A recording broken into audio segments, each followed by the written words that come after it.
साईं की बात।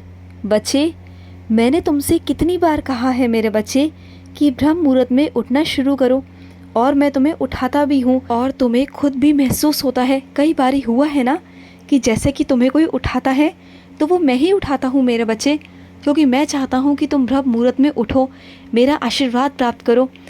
और उस वक्त ना मेरे बच्चे, मैं दोनों हाथों से लुटाता हूँ, दैवीय शक्तियाँ विराजित होती हैं मेरे बच्चे धरती पर। तो उठना शुरू करो मेरे बच्चे। रोज़ सोचते हो मन में कि उठूँगा, लेकिन उठ नहीं पाते, लेकिन मुझसे बोलकर सो, फिर देखो मैं तुम्हें उठाने स्वयं आऊँगा। इस बार भी आऊँगा, फिर से आऊँगा, लेकिन इस बार मेरे बच्चे उठ जाना। और सुनो मेरे बच्चे, अगर कोई तुम्हें घमंड दिखाता है, अहंकार दिखाता है ना मेरे बच्चे, तो चिंता मत करो। उसका अहंकार, उसका घमंड एक दिन चूर चूर हो जाएगा मेरे बच्चे। घमंड तो रावण का भी नहीं रहा मेरे बच्चे, फिर वो तो एक महज आम इंसान है मेरे बच्चे, तो उसका भी नहीं रहेगा। तुम उसे देखकर परेशान मत हो, मैं हूँ ना, मैं सब कुछ करूँगा, तुम बिल्कुल चिंता मत करना। और कुछ अपने बच्चों से कहना चाहता हूँ कि अपने आप को इतना कमज़ोर क्यों महसूस कर रहे हो किसी की वजह से मेरे बच्चे। तुम जानते हो कि तुमने जो हासिल किया है मेरे बच्चे, वो अच्छे नहीं कर पाते। तुम पर मेरा आशीर्वाद था, विशेष आशीर्वाद था, इस वजह से तुम यहाँ तक पहुँच पाए हो। तुम जानते हो ना कि तुमने कितने संघर्ष किए हैं यहाँ तक पहुँचने के लिए। तो उसके बावजूद मेरे बच्चे, क्यों किसी की बातों से प्रभावित होकर अपने आप को चिंताग्रस्त करते हो? क्यों अपने दिमाग को, अपने मन को परेशान करते हो? जाने दो ना, उन लोगों पर ध्यान देना बंद कर दो और अपना जो लक्ष्य है वो आगे की तरफ रखो।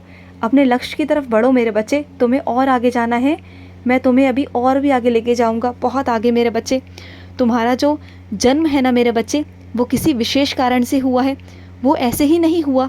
और तुम मुझसे जुड़े हो ना, वो यूं ही नहीं जुड़े मेरे बच्चे। तुम अपने जीवन में तो रोशनी करोगे, उजाले करोगे, और साथ ही साथ मेरे बच्चे तुम दूसरों की ज़िंदगी में भी रोशनी लाओगे, उजाले लाओगे मेरे बच्चे। तुम यूं ही नहीं मेरे बच्चे, तुम्हें तो अभी बहुत कुछ करना है। और कुछ मेरे बच्चे तीर्थ यात्रा पर जाने चाहते हैं, तो वो ज़रूर जाएंगे, बहुत जल्द जाएंगे मेरे बच्चे, बहुत जल्द। और सुनो, जो तुम्हारे अंदर भक्ति जागृत हुई है ना, वो मेरे आशीर्वाद से ही हुई है मेरे बच्चे।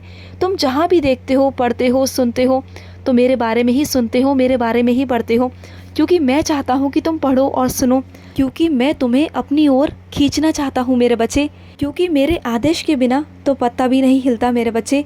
अगर तुम्हारे मन में मैं आता हूँ ना, तुम्हारे सामने अगर मेरी कोई चीज़ें आती हैं, तो समझ जाओ वो मेरे ही वजह से आ रही है, मेरे ही मर्जी से आ रही है मेरे बच्चे। और सुनो, कुछ मेरे बच्चों को ना कपड़े सिलने का बहुत शौक़ है, और वो मेरे लिए भी वस्त्र सिलना चाहते हैं, तो सिलो ना मेरे बच्चे, किसने मना किया।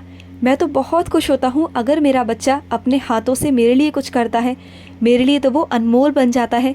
तो करो ना मेरे बच्चे, मैं पहनूंगा। और सुनो मेरे बच्चे, जिसने तुम्हारा अनादर किया है ना, उसे सज़ा ज़रूर मिलेगी मेरे बच्चे, ज़रूर मिलेगी। तुम बिल्कुल चिंता मत करना, सही वक्त आने दो। और सुनो, जो तुमसे हमेशा अपनी तुलना करते हैं ना, तो समझ जाओ मेरे बच्चे, तुम उनसे कहीं ज़्यादा बेहतर हो, और इसलिए वो तुमसे अपनी तुलना करते हैं। जाने दो, उन पर ध्यान मत देना, क्योंकि तुम बहुत अलग हो, तुम मेरे बच्चे हो और तुम सबसे अलग हो, ये बात ध्यान रखना। तुम कभी किसी से अपनी तुलना मत किया करो। और अगर कोई तुमसे दूर जाना चाहता है ना, तो जाने दो मेरे बच्चे। ऐसे रिश्तों का क्या करोगे जिसमें बहुत कड़वाहट है मेरे बच्चे, क्योंकि जहाँ मान सम्मान ना हो, जहाँ कद्र ना हो, वहाँ नहीं जाना चाहिए मेरे बच्चे। उसे जब वक्त के हिसाब से समझ आएगा ना, तो वो अपने आप वापस आएगा।